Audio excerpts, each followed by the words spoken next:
Hello my dear friends, welcome back to our YouTube channel Raj science classes. और जैसा कि आप सभी जानते हैं कि आज के इस इम्पोर्टेंट वीडियो के सीरीज में हम लोगों का जो है वो सेकंड लास्ट चैप्टर जो हम बोल सकते हैं कहानी के तौर पर हम लोग पढ़ने जा रहे हैं संस्कृत का। और बहुत जल्द एक महामैराथन वीडियोस आएगा, महामैराथन वीडियो आएगा जिसके अंतर्गत आपको जैसे कि व्याघ्रपति का जो है ना इसका है, इसके बाद एक और होगा, ठीक है। उसके बाद जो है ना एक और कहानी है, उसके बाद से कहानी जो होंगी उसमें मात्र 5 से 7 ऑब्जेक्टिव्स ही हैं, ठीक है। तो हम वैसे को लिए सोच रहे थे क्या कि एक का बैग पूरा का पूरा मतलब उसमें एक ही वीडियो के अंतर्गत सारा ऑब्जेक्टिव ला दे और आप लोगों को थोड़ा सा कठिनाइयों का सामना ना करना पड़े, ठीक है। चलिए, तो हम लोग आज का जो चैप्टर हम लोगों का स्टार्ट करते हैं। आज का जो हम लोगों का टॉपिक जो है, आज का जो टॉपिक रहने वाला है उस टॉपिक का नाम है, चैप्टर का नाम है, समझिएगा, व्याघ्र पथिक कथा। व्याघ्र पथिक कथा कहने का मतलब है कि बाघ और पथिक के बीच की कथा है। बाघ और पथिक कहने का मतलब है कि बाघ होता है, ठीक है, और पथिक मतलब एक राही होता है जो वहां से गुजर रहा होता है। बूढ़े बाघ की कहानी है इस चैप्टर में, ठीक है। चलिए देखते हैं हम लोग, थोड़ा सा ज्यादा इस पर हम लोग फोकस करेंगे क्वेश्चन का ऑब्जेक्टिव पे, ठीक है। कह रहा है कि व्याघ्र पथिक कथा पाठ के रचयिता कौन है। तो व्याघ्र पथिक कथा जो है वो पाठ के जो रचयिता है वो बताइएगा कौन है। तो याद रखिएगा, व्याघ्र पथिक कथा जो पाठ है इसके जो रचयिता है, याद रखिएगा आपके नारायण पंडित जी है। कौन है? याद रखिएगा, नारायण पंडित। व्याघ्र पथिक कथा, व्याघ्र पथिक कथा के रचयिता कौन है बच्चा? नारायण पंडित, ठीक है। चलिए आगे बढ़ते हैं सेकंड नंबर क्वेश्चन। अगला नंबर क्वेश्चन कह रहा है कि मुनिया ऊर्ध्वाह वाहयन क्या है? साफ साफ यहाँ पर दिखता नहीं है। नियामात डैश डैश उपतिष्ठन्ते, ठीक है। तो ये कह रहा है कि आदित्यम मुनि जो है, देखो ये चैप्टर कहाँ से क्वेश्चन को कहाँ से उठाया है, मंदाकिनी वर्णम का क्वेश्चन इसमें लपेट दिया है, ठीक है। मुनि किसकी उपासना कर रहे हैं भाई, किसकी आराधना कर रहे हैं? तो आदित्य की, ठीक है। थर्ड नंबर क्वेश्चन है, देखिएगा थोड़ा सा हम लोग पढ़ेंगे। थर्ड नंबर क्वेश्चन के बारे में थोड़ा सा हम लोग जानने का प्रयास करेंगे, ठीक है। थर्ड नंबर क्वेश्चन हम लोगों के पास क्या, वो समझिएगा थोड़ा सा। थर्ड नंबर क्वेश्चन में बोल रहा है कि लोभ के दुष्परिणाम, लोभ के दुष्परिणाम का वर्णन किस पाठ में है। देखो इस पाठ में आप पढ़ोगे कि एक पथिक होता है, पथिक मतलब एक राही होता है जो बाघ के कहे पे क्या हो जाता है, भटकावे में बाघ के क्या हो जाता है, बाघ के जो है वो भटकावे में आ जाता है। और बाघ के भटकावे में आने के बाद क्या करता है, सोने के कंगन के लोभ में आ जाता है। तो लोभ के बारे में जो चर्चा किया गया है वो इसी चैप्टर में किया गया है। तो इसलिए व्याघ्र पथिक कथा के अंतर्गत हमको इसको पढ़ना है, ठीक है। चलिए फोर्थ नंबर क्वेश्चन की बात करें, कह रहा है हितोपदेश के रचनाकार कौन है। तो याद रखिएगा, हितोपदेश के रचनाकार भी कौन है? आपके नारायण पंडित साहब है। नारायण पंडित साहब जो है उन्होंने इस कथा की भी रचना की है और हितोपदेश की भी है, ठीक है। अगला क्वेश्चन है कि हितोपदेश कैसा ग्रंथ है। तो याद रखिएगा, हितोपदेश जो है वो बाल कथा ग्रंथ है। बाल कथा ग्रंथ कहने का मतलब है कि बच्चों को पढ़ने वाला कथाओं का ग्रंथ है, ठीक है। समझ में आया कि नहीं आया? चलिए 6 नंबर क्वेश्चन की बात करें, कह रहा है कि व्याघ्र पथिक कथा किस ग्रंथ से उद्धत है। यानी कि जो ये व्याघ्र पथिक कथा जो लिया गया है, जो जिसको लिखा है नारायण पंडित ने, और एक और चीज को नारायण पंडित साहब ने लिखा है, वो क्या? हितोपदेश को, ठीक है। तो हितोपदेश से ही ये व्याघ्र पथिक कथा को लिया गया है, उद्धत किया गया है, कहने का मतलब इसी से इसको निकाला गया है। 7 नंबर क्वेश्चन है कि व्याघ्र पथिक कथा में किसका दुष्परिणाम वर्णित है। तो अभी हमने आपको बताया कि एक इसमें बूढ़ा बाघ होता है, ठीक है। वही बाघ क्या करता है, एक राही जो होता है, पथिक जो होता है, उस पथिक को क्या करता है, अपने चंगुल में फंसाता है सोने को लालच दे करके। तो लालच दिया है ना, तो लोभ का हो जाएगा, क्या हो जाएगा? लोभ का, ठीक है। 8 नंबर क्वेश्चन कह रहा है कि पथिक कहाँ फंस गया। तो पथिक जो फंस गया था वो याद रखिएगा घोर कीचड़ में। उसको बोला गया जाकर के तुम स्नान कर लो, और स्नान करने के बाद ही हम तुमको क्या कर पाएंगे, ये दे पाएंगे, ठीक है। तो पथिक गया स्नान करने, और स्नान करने गया तो वहीं का वहीं फंस गया कीचड़ में, ठीक है। तो चलिए 9 नंबर क्वेश्चन है,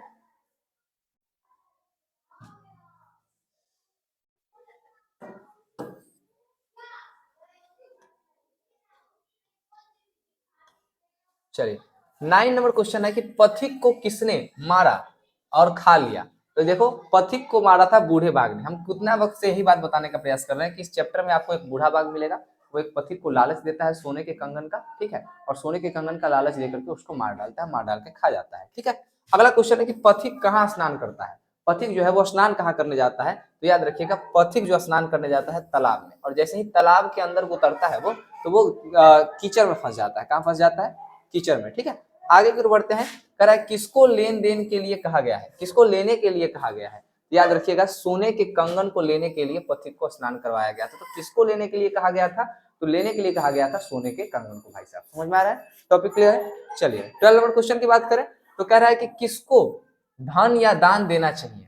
किसको धन या दान देना चाहिए? तो याद रखिएगा धन या दान जो है वो आपको दरिद्र को देना चाहिए। देखो जिसके पास बहुत सारे पैसे हैं पहले से, उसको आप दे करके पैसे उसको देने का कोई फायदे कोई बेनिफिट्स नहीं है, ठीक है। अगर वो जैसे मान लेते हैं कि कोई व्यक्ति के पास बहुत सारा पैसा है तो आप उसको दान देकर भी क्या करोगे, उसके पास ऑलरेडी पहले से पैसा है। देखो किसी भी चीज को उस व्यक्ति को दिया जाता है जिसको उस चीज की जरूरत हो, ठीक है। तो उसी प्रकार धन दौलत दान भी जो भी है वो देना चाहिए आपको, तो दरिद्र को देना चाहिए, ठीक है। चलिए, धनवान को, राजा को, विद्वान को, सबको देने का कोई जरूरत नहीं। किससे लाभ होने पर भी शुभ गति नहीं होती है? तो याद रखिएगा, अगर आपने किसी का अनिष्ट किया है, अनिष्ट कहने का मतलब है आपने किसी के साथ बुरा किया है, तो अगर आपका लाभ भी हो गया है, ठीक है, तो याद रखिएगा शुभ गति आपकी नहीं हो सकती।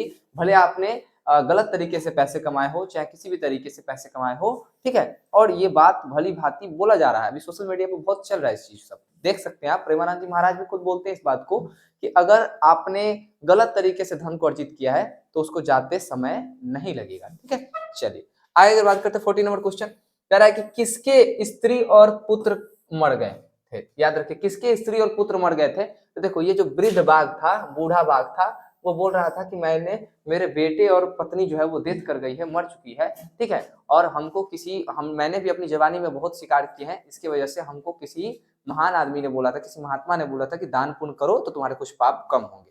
ये किसने बोला था? वृद्ध बाघ ने बोला था, ठीक है। यही बात बोल करके फंसा लिया था कि हम अब दान दक्षिणा देना चाहते हैं। कह रहा है कि किसके बिना ज्ञान क्या होता है, कुछ लिखा हुआ है यहाँ पे, भार होता है, शायद कुछ इस तरीके से धुंधला है, नहीं दिख रहा। किसके बिना ज्ञान जो होता है वो भार होता है? तो याद रखिएगा क्रिया के बिना। किसके बिना? क्रिया के बिना भार होता है, ठीक है। अगला क्वेश्चन है, कौन लोभ से आकर्षित हुआ था? याद रखिएगा, कौन लोभ से आकर्षित हुआ था? पथिक जो उस रास्ते से जा रहा था बच्चा, वो क्या हुआ था? लोभ से आकर्षित हो गया था। 17 नंबर क्वेश्चन है कि कौन सोने के कंगन को देना चाहता था? तो वो दरअसल देना नहीं चाहता था, ठीक है, वो देने का नाटक करके बूढ़ा बाघ जो था वो पथिक को फंसाना चाहता था, ठीक है। समझ में आया? आइए 18 नंबर क्वेश्चन की बात करें, कह रहा है कि कौन अमृत के संसर्ग में रहने पर भी मृत्यु का कारण होता है? तो याद रखिएगा विष जो है, अगर वो अमृत के पास भी होगा तो मृत्यु का कारण बन जाएगा। अगर आपको अमृत में भी विष मिलाकर पिला दिया जाए तो आप क्या हो जाएगा? आपकी मृत्यु हो जाएगी, ठीक है। चलिए आगे बढ़ते हैं 19 नंबर क्वेश्चन, कह रहा है कि बाघ हाथ फैलाकर क्या दिखा रहा था? बाघ जो है वो अपने हाथ फैला करके कुश दिखा रहा था। क्या दिखा रहा था? कुश, ठीक है। चलिए, कह रहा है कि महापंके पतितोषी किसने कहा?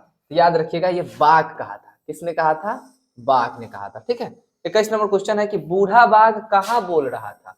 याद रखिएगा बूढ़ा बाघ जो था वो कहाँ पर बोल रहा था बच्चा? तो याद रखिएगा बूढ़ा बाघ जो था वो तालाब के किनारे था, और इसी तालाब में किनारे में वो सोने के कंगन दिखा करके पथिक को लुभाता है और पथिक को तालाब में स्नान करने के लिए मनाता है। और जैसे ही स्नान करने के लिए पथिक वहां पर जाता है वो कीचड़ में फंसता है, और फंसने के बाद वो बूढ़ा बाघ द्वारा मार डाला जाता है, ठीक है, और मार करके खा लिया जाता है।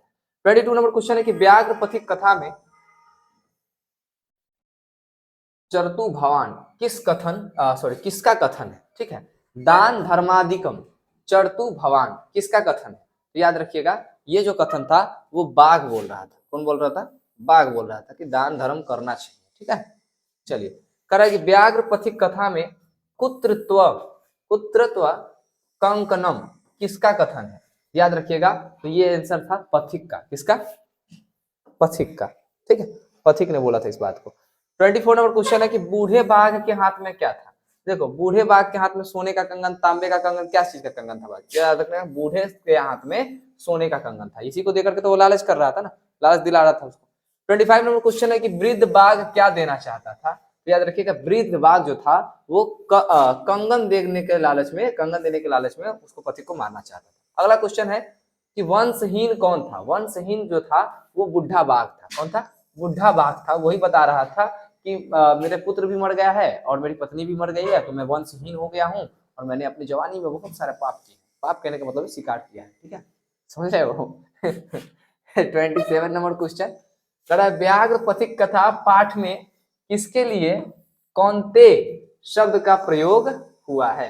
तो याद रखिएगा कौनते शब्द का प्रयोग जो हुआ है वो हुआ है अर्जुन के लिए। किसके लिए हुआ है? अर्जुन के लिए, ठीक है। कौनते जो शब्द है याद रखिएगा, कौनते मतलब होता है कुंती का पुत्र, ठीक है, तो उसका मतलब कौनते को कहा जाता है, ठीक है, अर्जुन के लिए प्रयोग किया गया है। 28 नंबर क्वेश्चन है कि दरिद्रान कौनते ये पद किस से संकलित है?